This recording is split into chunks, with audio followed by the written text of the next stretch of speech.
Xin chào cô bác, anh chị và các bạn. Hôm nay mình chia sẻ món bánh sừng bò.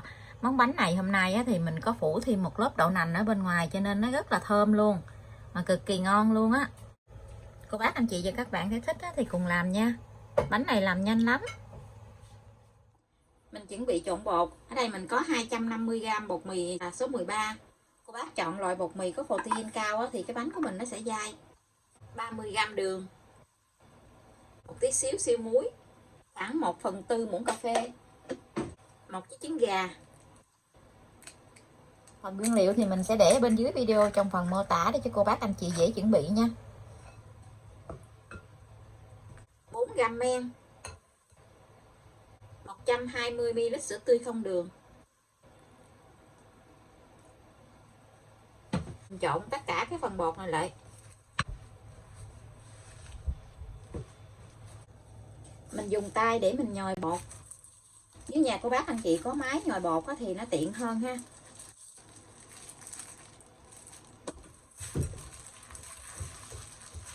Mình nhồi lại thành cái khối bột mịn đó. Khi mình nhồi hết cái bột khô rồi thì cô bác anh chị cho 20g bơ vô. Phần bơ này là 100g nè. Mình lấy 20g để mình nhồi vô trong cái bột nha. Mình đã cắt ra từng miếng gì, mỗi một phần là 20g. Mình lấy 20g mình nhồi vô trong bột gì. Cái bột này thì mình nhồi khoảng 7 phút thôi là nó mịn này. Từ 5 phút tới 7 phút là được.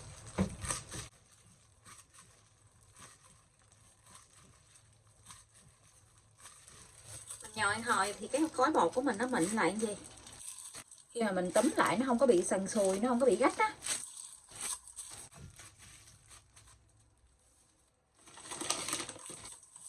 Giờ mình sẽ đi chia bột ra.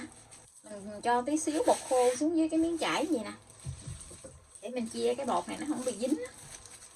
Mình lăn cái cục bột ra cho nó dài trước gì á, mình dễ cắt, dễ chia. Thì mình sẽ lấy cái bao tay ra.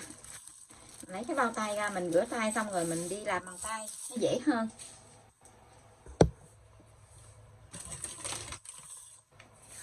Mình làm bằng tay nó dễ hơn làm cái bao tay.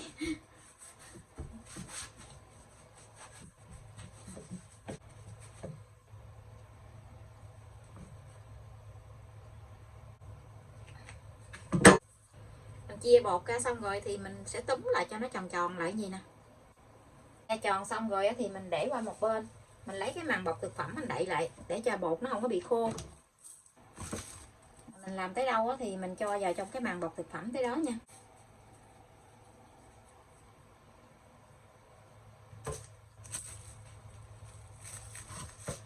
Mình làm cái viên bự thì mình cán ít lớp, mà mình làm cái viên nhỏ nhỏ gì nè mình cán được nhiều lớp á. Viên xong hết gì mình để cho bột nghỉ khoảng 20 phút nha. Sau 20 phút rồi thì mình sẽ đi cán bột. Mình cho tí xíu bột áo ở bên dưới này nè, để khi cán thì cái bột của mình nó không có bị dính. Mình cán bột cho nó mỏng ra, cán cho nó thiệt là mỏng luôn á.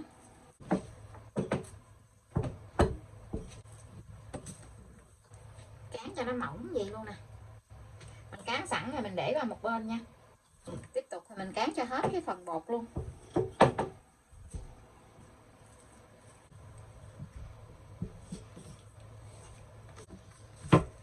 Mình cán bột ra hết này.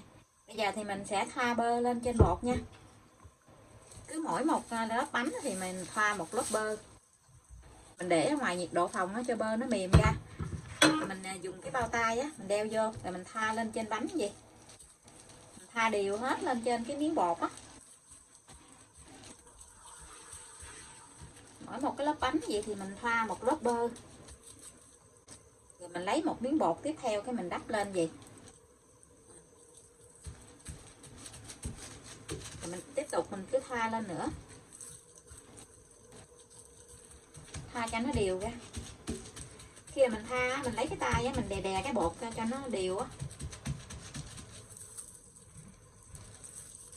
Mình thoa thêm bơ thì cái bột của mình nó sẽ mềm ra. Mình đã cho bơ lên hết bột rồi nè,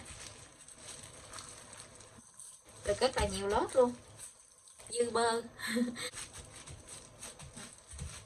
Dàn đều cái miếng bột này ra. Bây giờ thì mình sẽ cho cái bột này lên trên cái màng bọc thực phẩm á.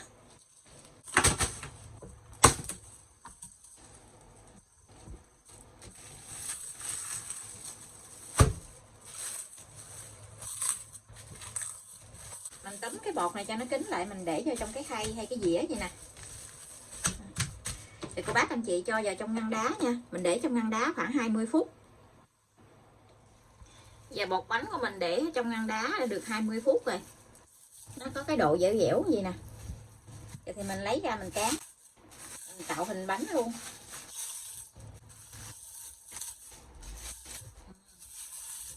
Nó có cái độ đông xốp xốp như vậy nè.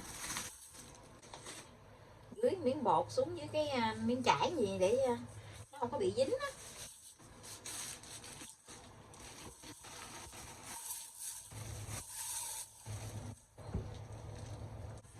Này có bơ á cho nên nó dễ dính cái cây cán đó. Cô bác anh chị mình cán mỏng ra nha. Cán ra nó thiệt mỏng luôn.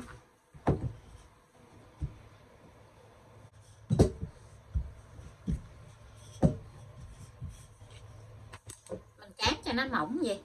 Cái độ mỏng của nó khoảng chừng 2 ly á.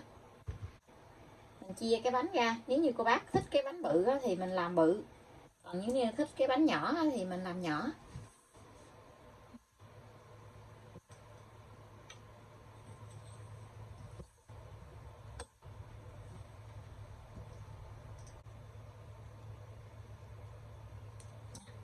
Mình cắt mỗi một cái bánh nó nhỏ nhỏ vừa vừa vậy nè. Tí nữa nó nở ra cũng bự lắm. Bây giờ thì mình sẽ tạo hình bánh nha. Cô bác anh chị cứ để nguyên cái bột như vậy. Rồi mình quấn từ ở bên cái miếng lớn nè. Mình quấn vô trong. Quấn vô tới chính giữa vậy thì mình cho cái đầu bánh nó cong cong lại tí xíu gì nè.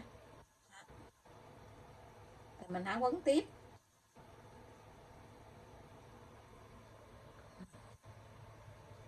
Tới cái góc này thì cô bác lấy cái tay mình kéo ra cho nó dài ra tí xíu gì nè. Để tí xíu nữa cái góc này nó nhìn thấy nó đẹp hơn.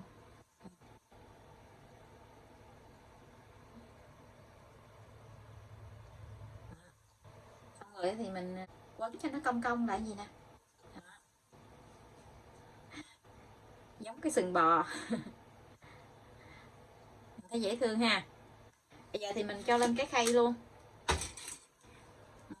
Mình quấn tới đâu thì mình cho lên cái khay nướng luôn.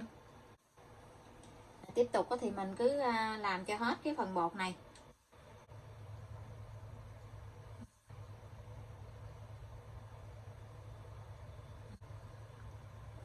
Cho cái hình bánh nó hơi cong cong vậy chút xíu gì nè. Nhìn nó giống cái sừng bò đó. Cái dĩa nướng này thì mình có cái dĩa lưới mình để lên trên cái dĩa lưới một miếng giấy bạc. Mình để xa xa ra gì nè. Chỉ tí xíu nữa cái bánh của mình nó còn nở lên.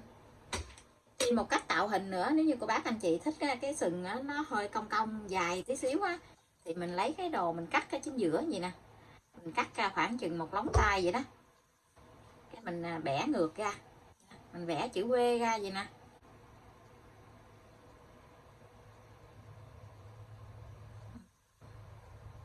Nó có cái độ cong dài hơn nè.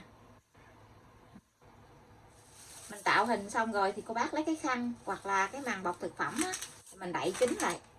Mình ủ cái bột này lên là khoảng 1,5 tiếng nha, để cho cái bột này nó nở lên gấp đôi á. Bánh của mình đã ủ 1,5 tiếng rồi nè. Bây giờ cái bánh nó nở lên gấp đôi luôn. Nở lên đẹp quá chừng luôn á. Bây giờ thì mình sẽ lấy ra để mình đi nướng luôn. Ở đây mình lấy một cái lòng đỏ trứng gà, mình pha tí xíu sữa tươi không đường để cho nó loãng loãng ra gì nè. Bây giờ thì mình quét lên trên bánh.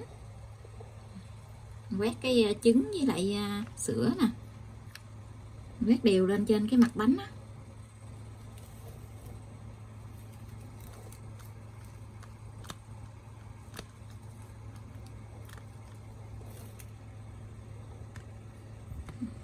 Nó nở lên đẹp quá chừng luôn ha. Trứng sữa lên xong xong rồi thì mình sẽ đem đi nướng luôn nha. Là nướng thì mình mở lên cho nó nóng trước 10 phút. Mình mở ở nhiệt độ là 150. Cái ngăn trên thì mình chỉ để cái dĩ lưới thôi. Còn ngăn dưới thì mình để ở dưới cái khay nè. Cái khay như vậy nè. Mình lót cái miếng giấy nến á.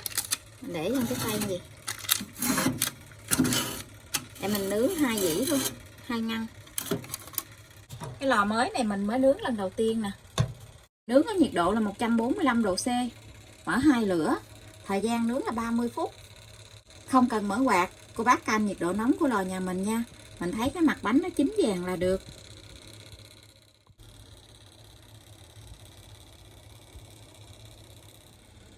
Bánh của mình nướng gần chín này. Vàng ươm luôn. Coi nè. Ngon quá chừng luôn á. Nó rất là thơm luôn. Hấp dẫn quá. Bánh gần chín này. Bây giờ thì mình chuẩn bị bột đậu nành nha. Đây là đậu nành mình gắt lên trên nếp, trên bánh á. Mình mua cái dạng đậu nành người ta vô gói sẵn gì nè. Khi mà cái bánh mình nướng thì cái vỏ nó khô á, cho nên là mình sẽ dùng đường, một tí xíu đường, khoảng chừng 1 muỗng cà phê đường nè, mình trộn chung với lại 1 miếng bơ.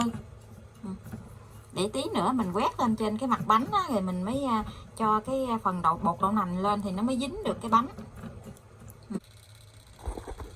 Bánh đã chín này.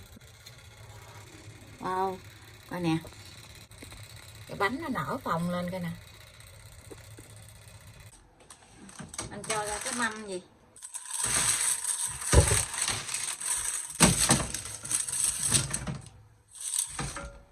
Mình để không gì mình ăn cũng được. Nhưng mình thích ăn có đậu nành á. Mới lấy ra thì mình quét một lớp bơ đường lên trên cái bánh gì.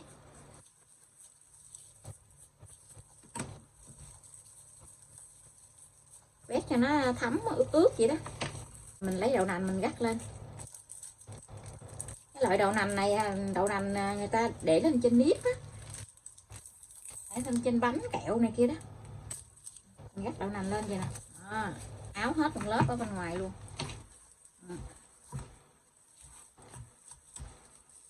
Ngon lắm. Mình bẻ một cái nha. Bên ngoài thì nó giòn, ở bên trong thì nó có xốp. Cái độ ngọt nó cũng vừa ăn, không quá ngọt. Bên ngoài thì giòn, bên trong thì xốp, cực kỳ ngon luôn á. Cô bác anh chị và các bạn thấy thích thì hôm nào mình thử làm thì mình cắt đậu nành lên vậy nè, ăn ngon lắm. Bây giờ thì mình xin chào tạm biệt, hẹn cô bác anh chị và các bạn lại video tiếp theo. Cảm ơn cô bác anh chị và các bạn đã xem video của mình. Xin chào và hẹn gặp lại video kỳ tới.